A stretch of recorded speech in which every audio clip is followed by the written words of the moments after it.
So, I saw Backrooms last night, and my dumbass decided to fucking sleep in an empty warehouse by himself right after he watches a movie about liminal spaces and how scary it is to be in one alone. Here I am in a liminal space alone.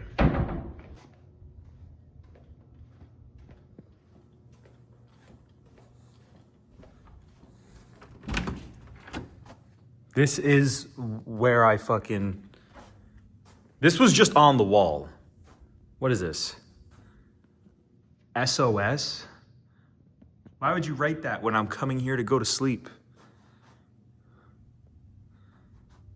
This is not what the room used to look like, you know?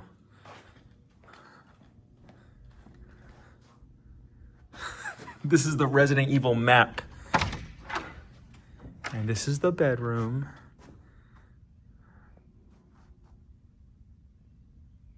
Yep. There used to be a couch right here. They took it out. So I slept here. This chair and this chair were my bed. These are my waters. This is my Nintendo. Say hello to Resident Evil 9 on the TV that I got in the warehouse. Hi, Resident Evil 9. Hello, hello. Yep, I'm prepared. I'm prepared. But isn't this creepy as fuck, and isn't this a terrible place to go to sleep when you're like scared of liminal spaces? Okay, this wasn't the plan, but I think if I'm going to make a review on this movie, this is the fucking way to do it. You know, literally in the goddamn back rooms with the correct ambiance and Resident Evil 9 on a monitor I got from the warehouse. So, I obviously loved this movie since I thought that it would be awesome to live it like immediately after I saw it. There were fucking noises here at nighttime, okay? Shit was falling around in the warehouse, fucking nobody's here. Nobody's here. It's connected to other buildings, and maybe people are around in the other buildings, but nah, I don't think so. I think I'm the only guy here. Very scared, went to sleep very late. And that is a testament to how good the movie was. If you are a fan of Five Nights at Freddy's, and you like those movies, I'm very interested to hear what you will say about this movie, because the FNAF movies are not, to my understanding, very good. I think those movies are, you know, kind of not great. They remind me of the Slender Man movie, where like the core scary factor of the game is not translated into film form. I understand that you are making a movie and you have to add characters and there has to be a plot. Not to say that FNAF doesn't have a plot and everything. That's kind of the whole point. But, you know, it's also a first-person perspective game where you're looking at security cameras, kind of getting scared, and, you know, you're kind of in the shoes of, you know, Mr. Whatever his face is, a fucking monitor guy. And when a dude pops up in your face or you see something on the camera, he's supposed to be like, ah! And I didn't see the FNAF movie, so I really shouldn't pass judgment, but to my understanding, they don't really replicate that very well. In the Backrooms movie, they do the first-person digital cam thing in the creepy Backrooms place.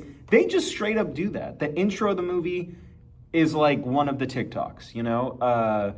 There's a section in the, mild spoilers, like, as I talk about this, but there's a section in the movie that is just like, okay, found footage again, we're doing it. Funny enough that I have Resident Evil 9 right here, because this movie reminded me so much of this. Backrooms was just like this game, where there's like the first person creepy section where horror is accentuated like to the max, because you're like, you know, sitting with this camera and like, you know, everything's like disfigured and like broken and stuff.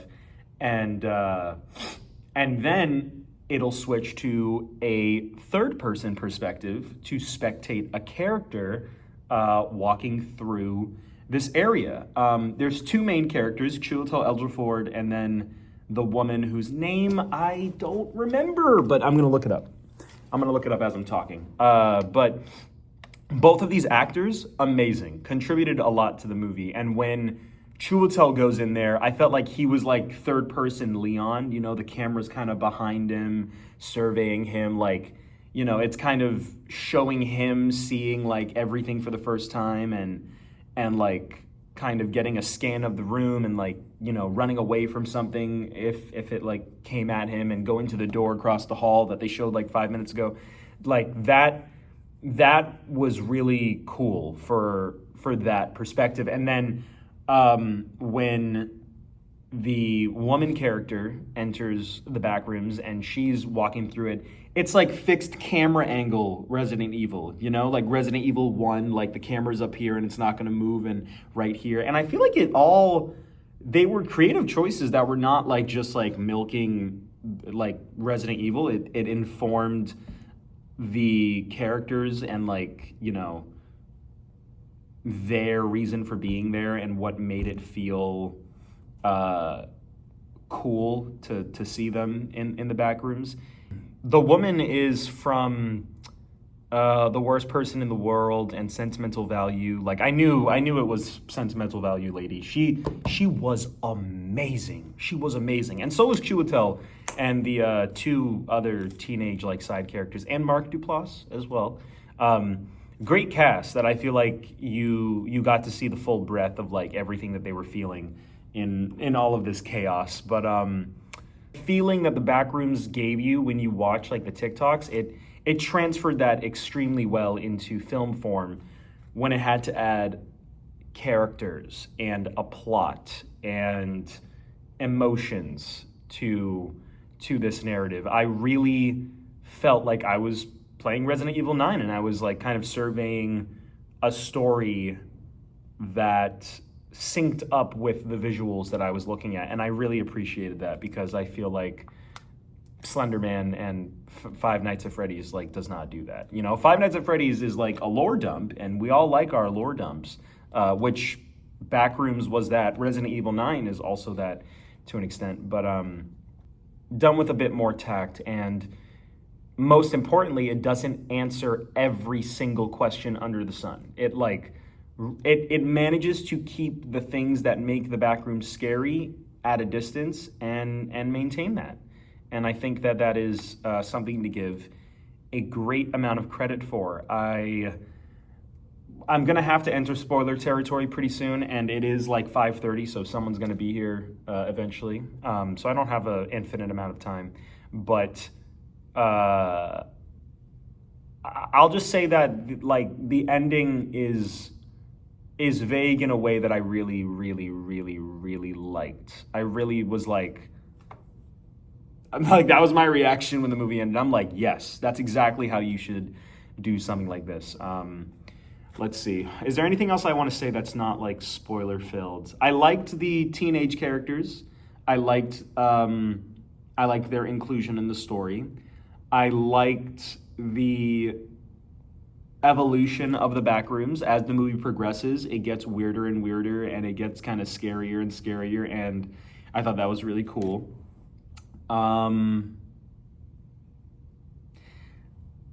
I didn't watch the movie Iron Lung or Exit 8, two other like liminal space horror movies, more directly based on video games, but still liminal space horror movies based on internet phenomena.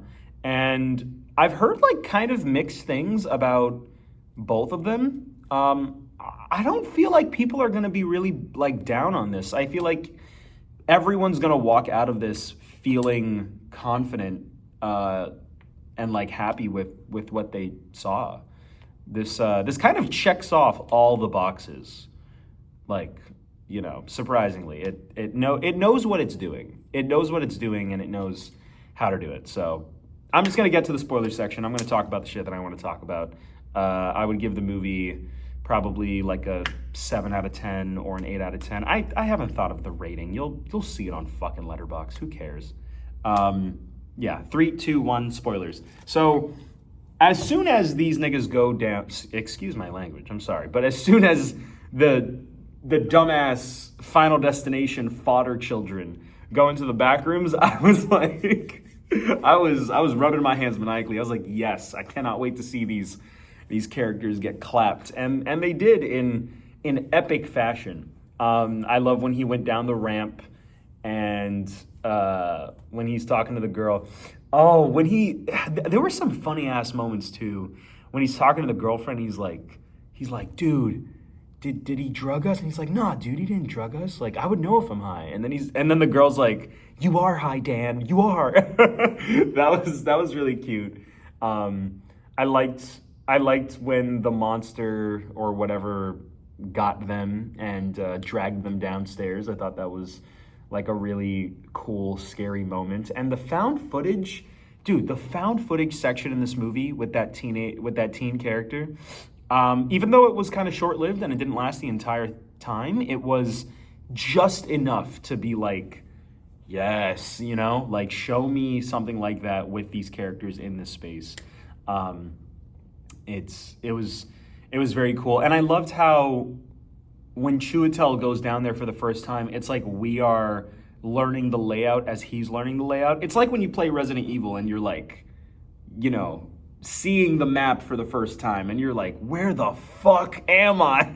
Like his experience in that was really good. When he went to the back rooms, when he first goes there and like goes through the door, I do feel like that was the one stretch of the movie where I was like, I'm bored. Like, this is so slow. He is walking in slow fucking motion, like, through the entire goddamn thing. The music was actually great. I thought the music informed the tone extremely well, and I really, really, really, really, really fucked with the music. I liked it a lot. But that was the only boring part of the movie. But that like, as soon as like something starts chasing him in there, that's when I was like, okay, all right, cool shit's happening. And then, it showed the different perspectives from, sentimental value ladies fucking, fixed camera angles. So it made it fun. It wasn't like completely boring the entire time. I just had a thought. Oh yeah, Leon Kennedy in Resident Evil 9. I feel like obviously, Chiwetel wasn't like fighting people in this movie, but when you have that third person point of view, it's not as scary, and you kind of feel safer because you're watching somebody else like go through this, and it's not really you going through it. I think that's what made Leon's segment in this game like not very fun to me, and compared to Grace. And what made Chiwetel's perspective for the brief time that, they focused on him and just him alone, kind of boring to me as well. But I loved how, like, the deeper this character went, the more flawed and fucked up he became, and how as we saw it from the therapist's perspective. First off, for the movie to be about a therapist and their patient, I think that added so much, and that was like a great vessel for the lonely emotions that it was trying to express between these characters and the Backrooms and how they like intertwine and stuff. I felt like that was on the fucking money, on the grill for like just the right amount of time. You flipped that fucking steak like right when it got bloody red, like mwah, like perfection. Honestly, I thought that was like immaculate the way that they did it.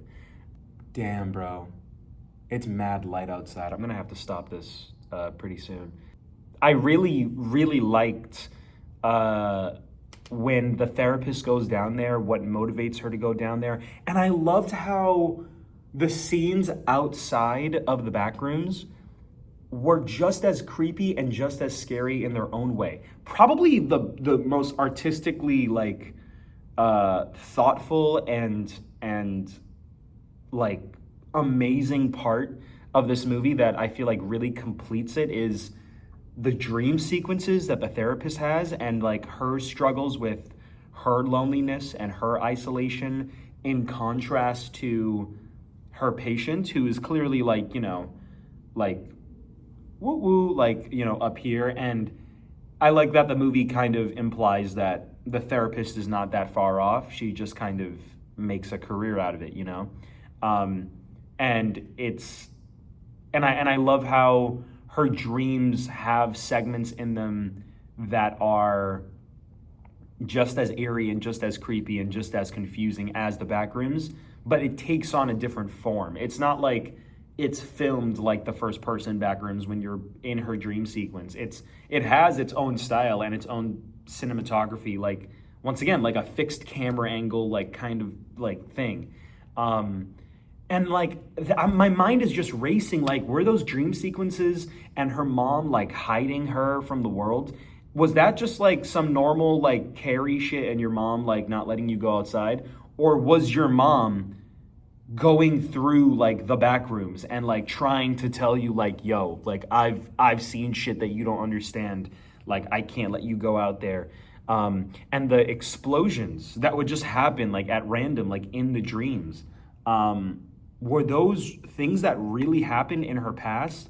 Or is that just something that that's like manifesting in the form of the dream, you know? Lots of like implied shit that you can really chew on, which is exactly what the fucking shorts do online. And it's like, damn, bro, like this nigga Parsons is really tapped like that. Like he knows why his shit works. It's so cool that he's so young and he got to make this movie. Like, oh, what a great like summer blockbuster, man. What a great summer blockbuster. What else can I say before I wrap up? I really liked when he's like, look at the people. They're remembered differently. And the best part is you can eat them. Slice, slice, slice, slice, slice, slice. Look. Puts a plate down of just like Teletubby goo and slaps it on the table. Chiwetel was great, bro. Chiwetel was great. It was a little annoying how he just like would refuse to explain things, but then when he would explain things, he would do it in a way that like I feel like not only his character would explain it that way, but also that's probably the best way you could explain it, like given your circumstances, you know? Very cool. Very cool stuff. Mark Duplass. I got to talk about him. When he pops up in the movie, man, because, you know, he did like Creep and stuff, and he's like really popular for that. So his presence here, it feels kind of like a cool guest character, you know? He's not like a main character. It's not like about him. He doesn't have his own journey into the Backrooms that we spectate, but when he pops up at the end in like the Resident Evil 9 fucking facility zone, which, bro, I'm telling you, like cut from the same cloth, like literally. When you see him at the end in that area, he's just as creepy as like a Wesker or like a Hugo Strange, even if he's not like particularly a bad guy. And I just really liked his segment. I really liked where that went. And I guess I could talk about the ending now. And that conversation, that final scene is so fucking good. But basically he's like, yo, I don't know if you're ever going to get out of here. Even though you found other people, even though you found me, I don't know if you're just a manifestation of the Backrooms or if you actually came from outside. Like, you're telling me you came from outside, but like, you know, I don't know what that does to niggas here. So it's almost like the Backrooms in the context of this movie. The loneliness that people feel inside manifests this zone in your dwelling where you live, and you know you this parallel eclipse dimension that is the Backrooms expands and grows the more lonely that people get in this world. And when Therapy Lady realizes, oh, I'm alone and I've entered the lonely space, and because I've dipped my toe in here, just me dipping my toe has brought me to the deep end, and there might be no going back. And the way they communicate that visually is similar to how they communicate that in her dreams, where just some random crazy shit happens that can't be explained, that is just shown to you, and then take it at face value. It cuts to Backrooms mode, distorted, sentimental value lady in a different room. Like, they're in the same room, but they're in, like, a layer down of the back room. So not necessarily communicating, like, hey, these characters are dead or they're gone, but implying that at least inside they're gone because they are being remembered and interpreted by the Backrooms in a weird and nasty way. Or, and, you know, it's not really, there's no transition of a camera, like, going down underground for this. It just cuts. So maybe, like, the layer that they were on, maybe they both reached this point where Mark Duplass is like, yeah, I'm lonely and I'm fucked, and you're lonely and you're fucked, and neither of us are getting out of this, so maybe, like, that layer, like, while we're watching it, like, deletes itself, and it just turns into a Backrooms layer. Because they are in the Backrooms, like, essentially, right? So, and, you know, this movie operates on its own rhyme and reason. These rules are not, like, fully understood by even Mark Duplass's character. So I think it could be, it's probably not the latter. It's probably more the former. That sounds like it makes more sense, but that's just what I like about the ending. It's still creepy and it's still scary. It makes sleeping in a warehouse by yourself scary as fuck as soon as you finish the movie. You know, I didn't feel like sitting in this zone that I'm in right now was any less scary by the end of the story based on the stuff that they answered. I feel like I'm running in circles, similar to how the characters in Backrooms were running in circles. But last thing I will say, there's a movie that came out recently called Obsession, and the person that I saw Obsession with, who I actually have, like, a review that they, like, spoke and I recorded them talking. I should upload that as well. Tell me in the comments if you want to see my friend T talk about Obsession. But it's kind of like a battle between that right now for horror movies, like, in the summer. And I think a lot of people are going to latch on to Obsession more. Maybe I will. I gave it a 7 out of 10, which is honestly pretty low compared to everybody else. But I feel like that's a movie I'd gladly rewatch and reassess now that everyone is seeing it. But I feel like with this, I don't have to hold back on my rating. I feel like I can say with confidence that this filled the big Slender Man hole in my heart that I've been seeking to be filled for a very long time. So I think I can give Backrooms at least an 8. At least an 8 out of 10. I think Backrooms deserves at least that. So, yeah. Damn, bro. I should have had Backrooms connected here and had this on, like, the entire time. Yeah, I think that's it. Thanks for watching. I want to do more reviews, not in liminal spaces like this, but just in general. So follow me on Letterboxd, follow me on IMDb, and I'll see you in the next video. Thanks for watching.